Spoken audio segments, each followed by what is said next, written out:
Someone recently asked me how I would describe the processes I go through to create my artwork from photos.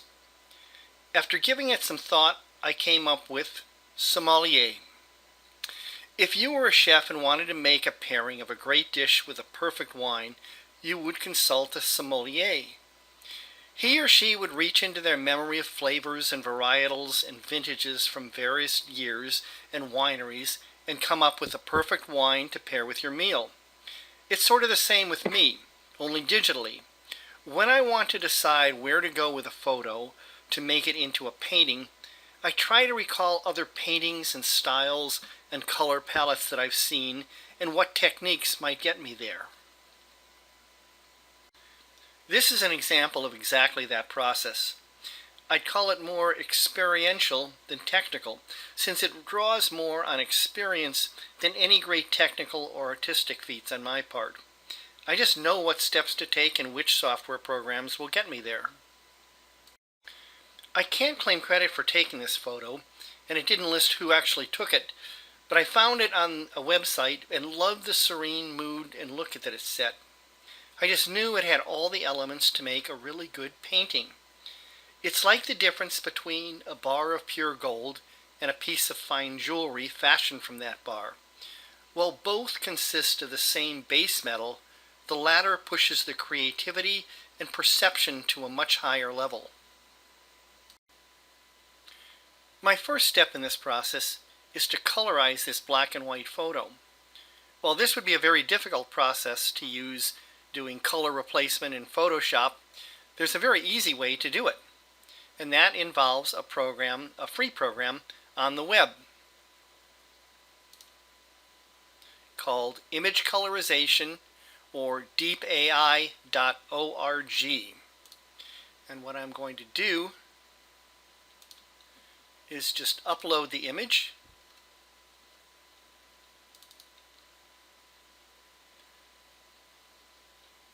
And it uses AI to determine what colors go where. Now, even though these may not be the exact colors I want to use, at least it gives me some colors to work with the image. And then to save it, I just right-click and save the image. Next, I want to start to get a feel for how slightly different color schemes might work here.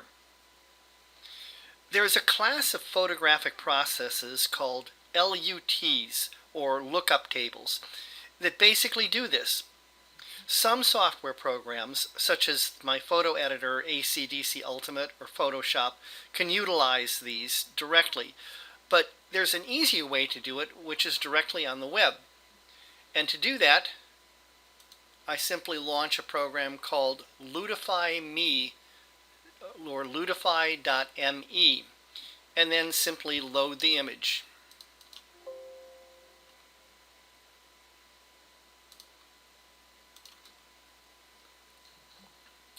And then it gives me a lot of different options here of different color schemes and styles. And simply by clicking on them, I can see it and then adjust exposure, contrast, white balance, and other aspects. And then when I find one that I like, I simply save the current image.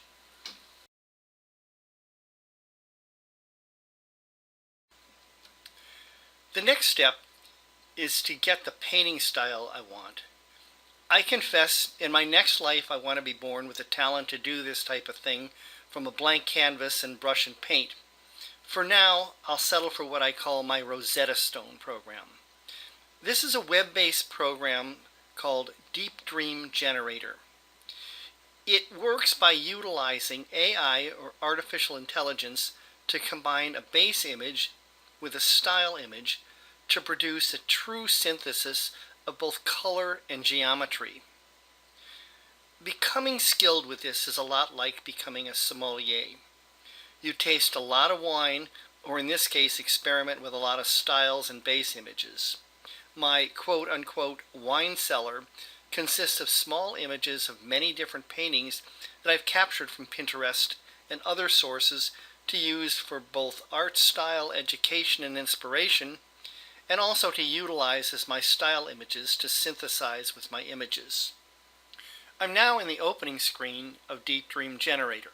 Again, this is a web-based program, so all the work is being done actually in the cloud. First, I want to go ahead and choose a style image, and I have them arranged into various subfolders based on the type of image they are or type of style they are. In this case, I chose one from this file, and then I've already uploaded the base image, and I'm going to go ahead and upload that. Then I'm just going to go down to the settings, and to start my experimentation, I'm just going to use all the defaults and just go ahead and click on Generate. And the process bar is showing it being processed. After a short while, the images stop processing and I can see the result. And I actually like this style, so I'm going to go ahead and repeat and modify it and just tweak the settings a little bit, namely to get a higher resolution and a little bit more boost in terms of the iterations. These are the settings that I finally used, and this was the final result.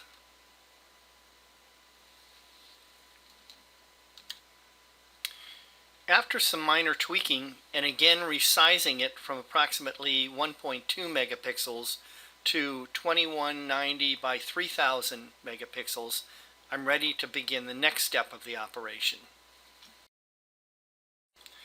The next step in this process is all about getting the nuanced look of oil painting on canvas. While some graphics programs will apply a canvas texture throughout, it generally looks too uniform and overdone. The paint doesn't seem to merge right with the texture. Now, not long ago, I discovered a legacy 32-bit plug-in program that someone had hacked with great skill to produce a lot of very realistic paint on canvas looks. Unfortunately, it only works on Windows programs and only in 32-bit mode. Even then, you're really limited to doing images under 3000 pixels or it'll crash. Right now it's become increasingly difficult to even find 32-bit programs of graphics programs and ones that can accept Adobe compatible programs. Luckily, I recently discovered a little utility made by a company called MediaChance called 32-bit to 64-bit. It is a plugin itself that runs on your 64-bit Photoshop, or in my case, my AC/DC Ultimate, and is able to run your legacy 32-bit programs within it. I've now duplicated the base layer, and I'm going to perform the operation on the copy layer. And because my program supports the AC/DC and other Adobe compatible plugins, I'm choosing the 32-bit plugin bridge program from MediaChance, which I have already loaded Impressionist into, and I'm going to go ahead and run that. And this is the opening screen. Now, you could spend a lifetime trying to go through all the different settings. In this case, I've pretty much settled on a few basic settings that I consistently use. And the first thing I want to do is just turn on the More controls and then change the style, starting with multi-brush, and the first one, Canvas Fine Details. Now I'm going to leave most of the settings alone and just choose the paper and just actually keep the same settings here. You can do a preview on it, but it really doesn't show very much. So I'll just go ahead and apply it, and it's running within this MediaChance version. After a few minutes, it actually finally came through, and this was the image that it produced. Now, I can tweak this a little bit by just blending it into the other image with the slider until I have just about the right amount of detail from the original image and the new image, and then I can just go ahead and save this as a AC/DC file, which is the native format, or in this case I'm just going to go ahead and save it as a JPEG.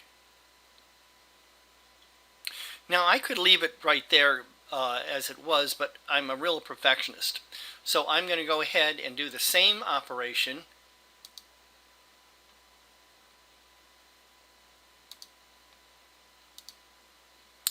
but this time with some slightly different settings.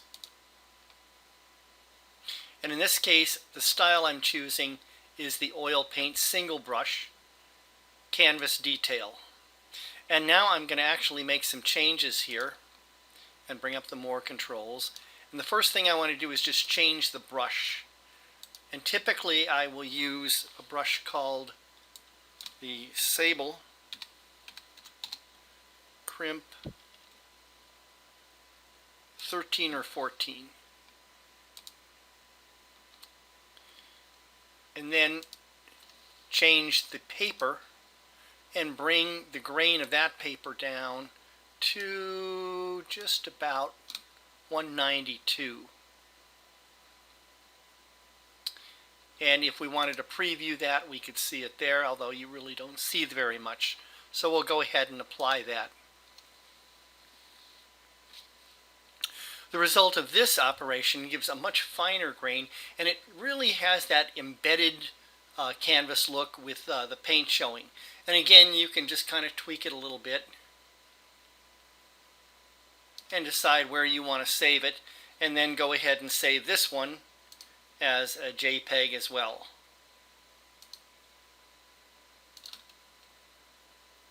Finally, I'm going to take all three versions, the two that I created with Impressionist and then the one that was just done with Deep Dream Generator, and layer them all together. So the uppermost layer is the very rough, kind of very canvassy looking one, and if I turn that off, the next layer is the more detailed one, and the final layer is just a very smooth one. And what I've done here is just created a layer mask to just use my pencil to mask out some of the details in the uppermost layer to show through to the second layer. And then I can just change the opacity of that down until I have just about the right amount of grain showing. And then we can look at that in very high detail. And you can see how it just blends the two together just beautifully.